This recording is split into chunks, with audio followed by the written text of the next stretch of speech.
Magandang araw po mga kapatid sa bawat isa sa atin sa pangalan ng ating Panginoong Hesus. Narito po tayo sa ating pong segment, Tanong at Sagot sa Biblia. At ang ating pong bibigyang linaw ngayon na katanungan ay, mayroon po bang puwet si Hesukristo? Let me repeat, brethren in Christ, mayroon po bang puwet si Hesukristo?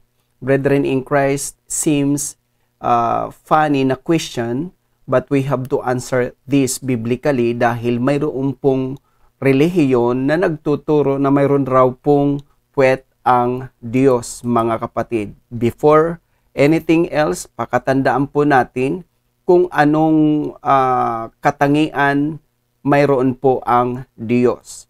In John 4:24, ito ang wika sa Tagalog ang Biblia, ang Diyos ay Espiritu, at ang mga sa Kaniya ay nagsisisamba ay kinakailangan magsisamba sa Espiritu at sa katotohanan. So here, brethren in Christ, ang Diyos ay Espiritu.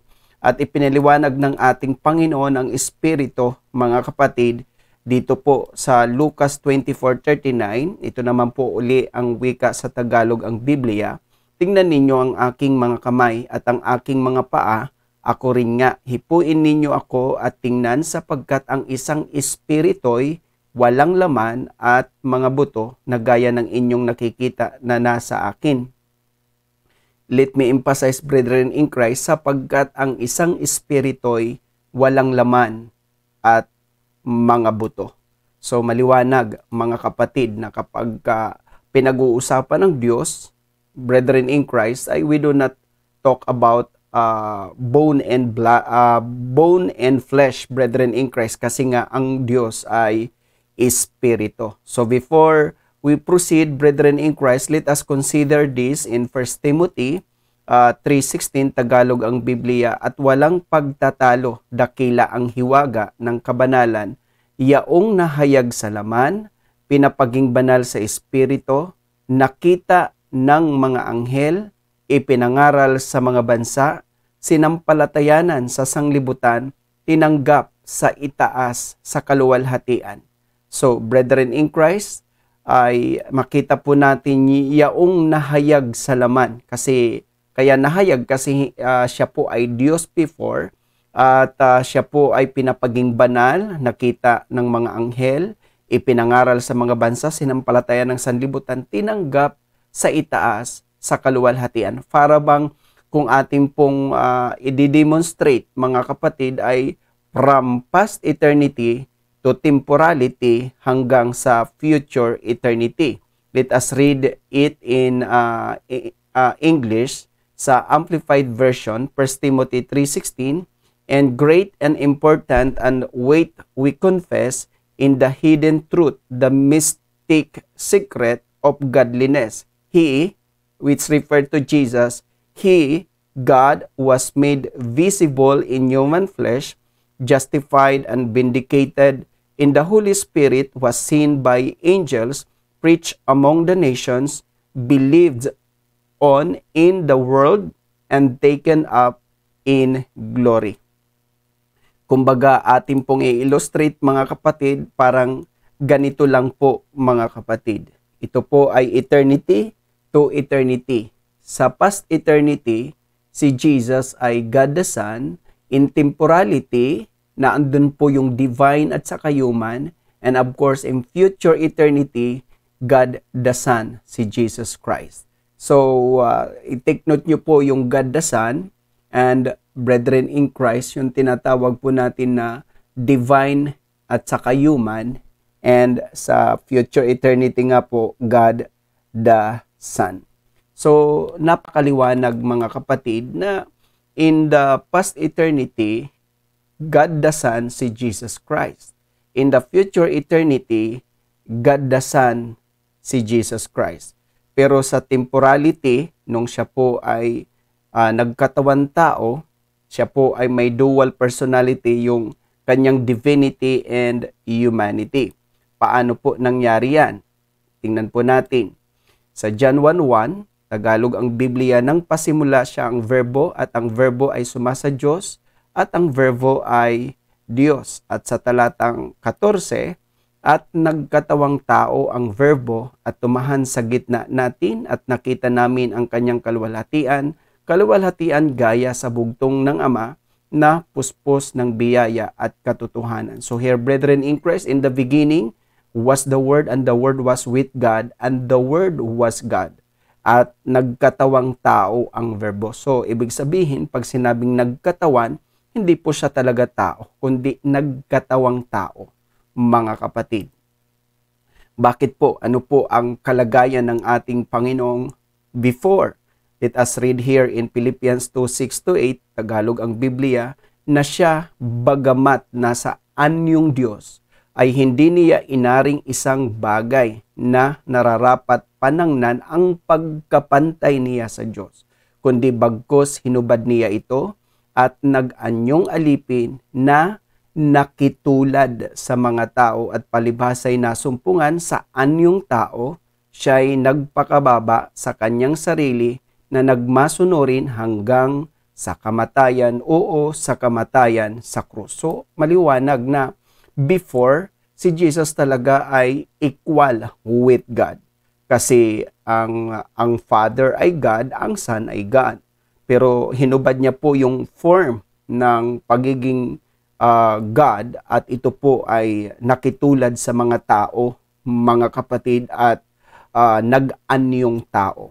At yun po, mga kapatid, ang dapat po natin pansinin. Dahil ang paliwanag po ni Apostle Paul sa Hebrews 10:5, Tagalog ang Biblia, kaya't pagpasok niya sa sanglibutan ay sinasabi, hain at handog ay hindi mo ibig, ngunit isang katawan ang sa akin ay inihanda mo. Kaya nung si Jesus ay pumasok sa sanglibutan, kasi he came from past eternity, nung pumasok siya sa temporality, ay mayroon pong isang katawan na inihanda sa kanya. Kasi ito po ang tinatawag natin na incarnation, brethren in Christ. And of course, kaya po ang paliwanag ni Apostle Paul sa mananampalataya sa Colosas, mababasa po natin sa Colossians 2:9, Tagalog ang Biblia, sapagkat sa kaniya'y nananahan ang buong kapuspusan ng pagka-Diyos sa kahayagan ayon sa laman. Let me repeat, sapagkat sa kaniya'y, kay Jesus, nananahan ang buong kapuspusan ng pagka-Diyos sa kahayagan ayon sa laman. Kaya, brethren in Christ, nung si Jesus ay magkatawan tao, mga kapatid, ay hindi lang po siya talagang tao, kundi naroon pa rin ang kanyang pagiging Diyos. Kaya tulad ng sinabi ko nga po kanina, siya po ay may dual personality, yung tinatawag nga po nating divinity and humanity. Let us look sa ating pong chart. Sa divinity, being Son of God according sa John 11:37. Sa humanity, being Son of Man according sa Luke 9:10.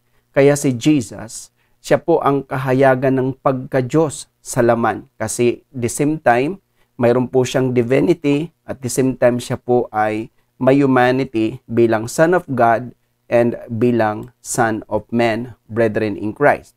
Ngayon, paano po nangyari yon? Para ang isang Diyos ay magkatawang tao, ay mababasa po natin sa Galatians 4:4, Tagalog ang Biblia, datapwat nang dumating ang kapanahunan, ay sinugo ng Diyos ang kanyang anak na ipinanganak ng isang babae na ipinanganak sa ilalim ng kautusan. So, pagdating po ng appointed time, sinugo ng Ama ang kanyang anak na si Jesucristo, ipinanganak ng isang babae, of course, named Mary, brethren in Christ.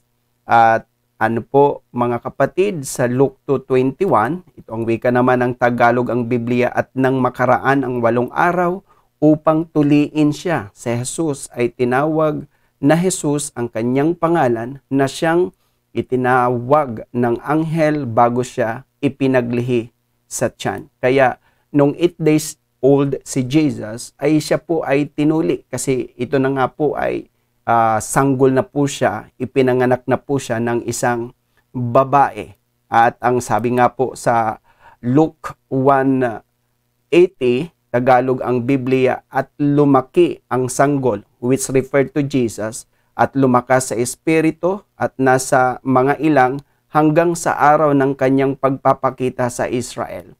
Brethren in Christ. At dagdag pa ho dito po sa Luke 2:52 Tagalog ang Biblia, at lumaki si Jesus sa karunungan at sa pangangatawan. Take note, lumaki si Jesus sa karunungan at sa pangangatawan at sa pagbibigay lugod sa Diyos at sa mga tao. So, si Jesus talagang dumaan po ng isang proseso kung paano po ang isang tao nagiging tao dito sa mundo. Isisilang, lalaki, at of course, brethren in Christ, ganun din po ang nangyari sa ating Panginoon. Kaya nga po nung nangangaral si Jesus, ito po ang kanyang sinabi sa John 8:40, Tagalog ang Biblia, "Datapwat ngayoy pinagsisikapan ninyo akong patayin, na taong sa inyo'y nagsasaysay ng katotohanan na aking narinig sa Diyos, ito'y hindi ginawa ni Abraham." So sabi ni Jesus, taong,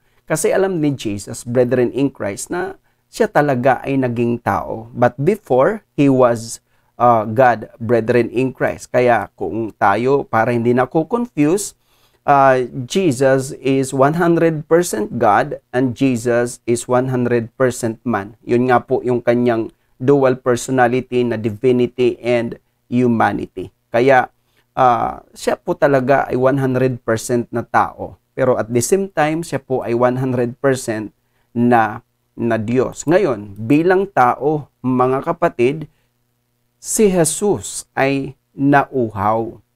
Ito po ang Jesus humanity. Bilang tao, si Jesus, siya po ay nauhaw. Basahin po natin sa John 19:28 when He was in the cross. Sa Tagalog ang Biblia. Pagkatapos nito, pagkaalam ni Jesus na ang lahat ng mga bagay ay naganap na nga, upang matupad ang kasulatan ay sinabi, nauuhaw ako. So bilang human, brethren in Christ, nauuhaw ang ating Panginoon, at dagdag pa ho sa kanyang encounter with the Samaritan woman, doon po sa balon ni Jacob.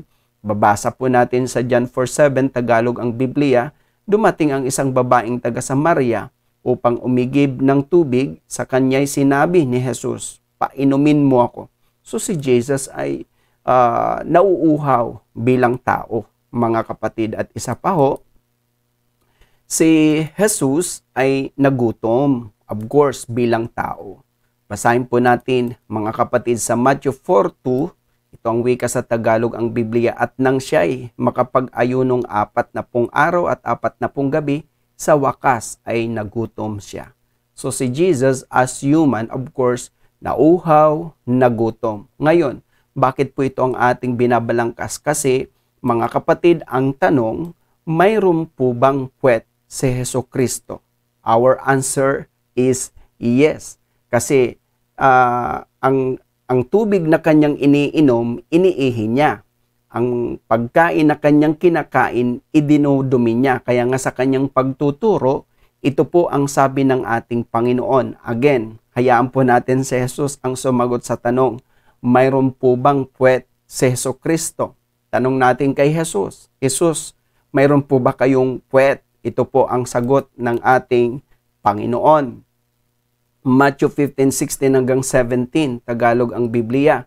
At sinabi niya ni Jesus, kayo baga na may wala pang ring pag-iisip? Hindi pa baga ninyo nalalaman na ang anumang pumapasok sa bibig ay tumutuloy sa tiyan at inilalabas sa daanan ng dumi? Let me repeat, brethren in Christ. At sinabi niya ni Jesus, kayo baga na may wala pa ring pag-iisip? Hindi pa baga ninyo nalalaman na ang anumang pumapasok sa bibig ay tumutuloy sa tiyan at inilalabas sa daan ng dumi? So Jesus ay nakapagtuturo siya, mga kapatid, ng ganito dahil naranasan niya at alam niya ang bagay na ito, na ang lahat ng kanyang kinakain tumutuloy sa tiyan at ito ay inilalabas sa daanan ng dumi. Of course, mga kapatid, yung daanan ng dumi, ito na po yung ating term ngayon na puwet, or sa English ay anus, brethren in Christ. Kaya ang ating sagot, si Jesus po ay mayroon po mga kapatid puwet bilang tao. Pero of course, bilang Diyos, hindi. Kasi ang sabi nga po ng John 13:3, Tagalog ang Biblia, si Jesus na pagkatalastas na ibinigay na ng Ama ang lahat ng mga bagay na sa kaniyang bagay sa kanyang mga kamay, ay siya'y nanggaling sa Diyos at sa Diyos din paroroon. Siya'y nanggaling sa Diyos at sa Diyos din paroroon. Balikan po natin mga kapatid ang chart na ating tiningnan, eternity to eternity. In the past eternity, si Jesus as God the Son, brethren in Christ, ay of course walang puwit. And in future eternity, Jesus as God the Son, bilang Diyos, ay walang puwet. Saan lang po siya mayroon pong puwet, mga kapatid? Of course, nung siya po ay nagkatawan tao, doon po mga kapatid sa kanyang first coming, doon po sa kanyang divine and human nature. At nakikita nyo po yung dilaw na araw, yung first coming niya, yung after ng Old Testament era, pagpasok po ng New Testament era, yun po ang first coming. At yung kanyang ascension after the cross, mga kapatid, mula sa kanyang pagkasilang hanggang siya po ay nag-ascend sa langit, yun po ang kanyang pagkakatawan tao.